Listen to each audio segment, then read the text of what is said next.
There are 460,000 power substations. Last month alone, it's being reported that 160 of them were attacked. This is only going to increase. Gentlemen, act accordingly. I don't know what he knows. No one knows what he knows. One of the most effective things that the adversary has done to tear down the family is to separate us. You need to find a way to replace that income. It is a terrible situation to put yourself into. I would avoid at all costs. Don't tell me, you can look at me now in my current situation and say, oh, easy for you, we're out here struggling. I know about struggling. Why you should quit your 9-to-5 job in 2023 from a Doomsday prepper, professional homeowner. All right, Wranglerstar. He is a Doomsday prepper. He's like popping on shorts. He's got 2.25 million subscribers. So he makes these shorts and they cover everything. He does cover like lifestyle things, but he covers Doomsday stuff, but they're still labeled professional homeowner hack number 43. As America rushes headlong into a dystopian nightmare, there's a couple tools every professional homeowner is going to want to have on hand, and you're going to want a steel demon. This is how much water you would need to keep your family of 5 alive for 5 days. There are 400 million firearms in this country. There are 460,000 power substations. Last month alone, it's being reported that 160 of them were attacked. This is only going to increase. Professional homeowner hack number 42. When the power goes out, you have no well pump and you have no municipal water. I would make an investment of about $100. You can get 5 cans and enough water treatment tablets to treat this water. You drop these in, it will be drinkable in 30 minutes. Drop this whole thing in the top, you'll have everything ready to go.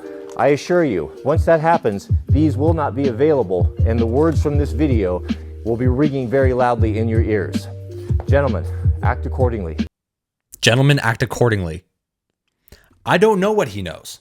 No one knows what he knows. And then the title, professional homeowner hack, it's weird. It makes it feel like this Doomsday thing is explicitly for homeowners. So like if you're a renter, you're out. You're donezo. I know housing prices gone up, but this water hack is not for you. You're not participating in the market. I want to see if there's a few more that we can find. Do you realize that inside of almost every U.S. home, there's a very effective defensive tool that you can apply in the event of a home invasion? That's your closet pole. Okay. A closet pole is essentially a quarterstaff and can be used in a situation where you don't have anything else at hand. A closet pole should be about 3 feet long. Any bigger... Generally interesting and helpful information. Do I feel like I need a ton of gallons of water? Yes. Do I feel like I need to know how to dismount my closet pole from my closet? Yeah, for some reason. But why is it professional homeowner hack? I eat the charcoal, or at least a little bit of it, that falls out of my wood stove in the morning. And the reason I do that is I grew up hunting with my grandfather, and we used to build small warming fires. And I noticed that at nighttime, the animals would come around and eat the charcoal. Wait. Did he say he eats the firewood charcoal? But he gives a great business tip, almost, in a prepper type of way. I want to show you guys this. If you're putting in the 40 or the 50-hour week and you are coming home and you're too tired to even... Professional homeowner. ...your children or interact with your wife because the job is hard, man. You need to find out a way to do something different. You need to find a way to replace that income by working for yourself. Difficult if you've never had your own business, but you got to do it, man. These employers, these companies, they don't care for you. They're just going to use you and use your body and wear you out and spit you out. They have no allegiance to you. They're going to chew you up. They're going to spit you out. They don't care about you. You need to work for yourself. Whoever, and shame you and make you feel bad if you don't work overtime. And I assure you, the moment you're inconvenience them at whatsoever, they're going to throw you out. Now, there are rare exceptions with smaller businesses. I know somebody that was working at a company, needed to take disability, and came back to their job and found out they were actually fired. But other than that, the person loved their job. But they were like, oh, we have to let you go. And for some reason, it didn't fall under the guise of like illegal. About the 2-week notice, I'm all for giving someone a heads up. But it is interesting that if you get fired for bad behavior, or if someone's to get fired for bad behavior, you get like warnings. You get like, hey, I need to talk to you about this. I need to talk to you about this. And then eventually it's like, hey man, you're fired. Sometimes you get severance, but sometimes you don't get severance. If you're fired, you don't get severance if you're laid off. And what about the reverse situation though? If you're an employee and you have an employer who has some bad behavior, and you're like, hey, I'm not okay with this. I'm not comfortable with this. And this person, but they're an employer position, is exhibiting bad behavior. Do you give them a 2 weeks notice? Or if you had bad behavior, would they fire you? So that's definitely some conspiracy. Yeah. So that is interesting. But for most places, they don't care about you. The only person that's going to care about you is yourself. You need to figure out a way.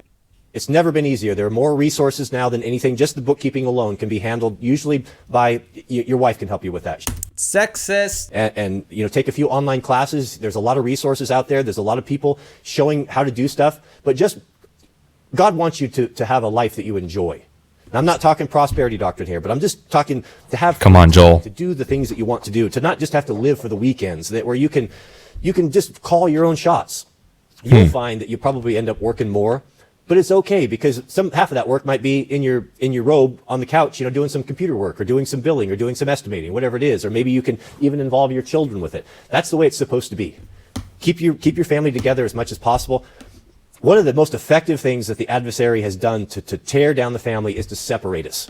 Sun Tzu says, the conquer and divide. That has always been, or divide and conquer. Divide and conquer. That's always been a very sound military strategy for dealing a strong group or strong army. You take the wife out of the home. You put her out into the workforce. You take the children out of the home, away from the good influence of the two people the only two people that care about them. Okay, I'm sold. I see where he's coming from. I took a week off in December, and when I came back, I was feeling so paternal. I have a baby on the way, so I'm like, I'm going to be missing all this time with my wife, and I'm in a good situation. So imagine if your situation was bad. You take the children out of the home, away from the good influence of the two people the only two people that care about them is you and your wife. Plug them into a government indoctrination program that is going to do everything it can to turn your kids against you. How do we all feel about this? I mean, he has a point. I don't know if they purposely turn your kids against you, but they definitely, I'm not gonna say I agree with him, but my kids being homeschooled, they do something that makes your kids come out a little different. And then you're out in the workforce and all of that. You're weak. You're divided and you're weak. The temptations that could come upon you when you're on a business trip at the hotel. I worked on the road for a job as a construction superintendent 9-10 months out of the year, but I worked with a lot of guys that weren't. And I saw exactly what takes place and took place at the hotel bars when the husband or the wife is away from their spouse. I know there's no oversight. No one really knows what's going on. It is a terrible situation to put yourself into. I would avoid at all costs putting yourself in that situation. Most people just can't handle it. And temptations will be there that you may not be able to resist, that will not be there if you're together as a family unit, if you're together with your wife. So it's destructive to your family to be out 60 hours a week, 50 hours a week. Your kids are growing up being raised by other people. I know not everyone has the option, and people say, well, it's easy for you to say, but we made these conscious efforts. So don't tell me about sacrifice. My wife and I made sacrifices for our children because we understood the importance of homeschooling them. This man is dropping gems. Don't talk to me about sacrifice. I made sacrifice.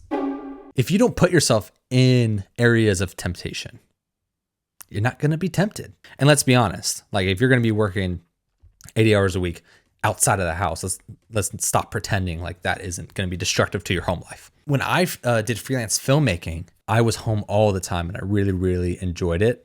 I didn't like lack of structure. So there is something to say for being out of the house. Like I don't think it's a binary. I liked being home, but now I like the structure that I have. I like the consistency. Would you be able to give up your wife? If your wife had a job that was making $150,000 a year, would you be able to just say, why don't you just quit and start raising our kids? Would you be able to give that up without a second thought, without making a sacrifice? Because we did.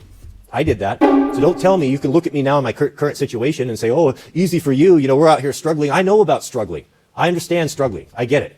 But I focused my mind on what it was that I wanted to accomplish. My wife focused her mind on that. We got it harnessed together. We pulled together, and we're in a better position now. We made this happen. and you can make this happen too. So if you want to fail in life, if you want to, the absolute guaranteed recipe is to have a pity party and start making excuses why you can't do something. I won't have any excuses. Can't. Come on The word now. can't is not even in our vocabulary. From the time our children, when they were tiny, if ever that word was uttered out of their mouth, both of us stopped it immediately. I stopped it and said, can't is not even in our vocabulary. We don't even say. You can't say can't in this household. It's not something we tolerate. But Dad, I can't ride a bike yet. I'm too small. You could ride a bike if you tried. This man's like the hardcore version of that meme with the can't, and it has the X through the apostrophe, and it's like can, but masculine version. We focus on things, what we want to do, and we make them happen. And you do the right thing. You follow the golden rule. You be a kind, compassionate, and honest person. Be honest in your business dealings the best you can. Do and honor God in all things that you do. He wants you to have the freedom where you can be around and influencing your own children and being around your wife. You can do it. You can do it. I did it. I came from nothing. No one gave me nothing. I had to get everything. I've been homeless. I get it. I could have made a decision to be on the streets and be a heroin addict. I could have made that decision. I have friends that turned that way and are now in prison and dead. So it could happen. So I don't want to hear any pity parties. You decide what it is that you want, and you get your wife on board, and you resolve to do it, and it will happen. And think about it. Concentrate it. Negativity, pissing and moaning and pity parties is a sure way to never accomplish anything. That is the Wranglerstar, ladies and gentlemen. He says, no pity parties. I agree with him. Let me know what you think. Is it doom and gloom? Corporate jobs, doom and gloom? Are they coming for you? Is the school system ripping you away from your kids? Or is it somewhere in between? Or is the school system absolutely amazing?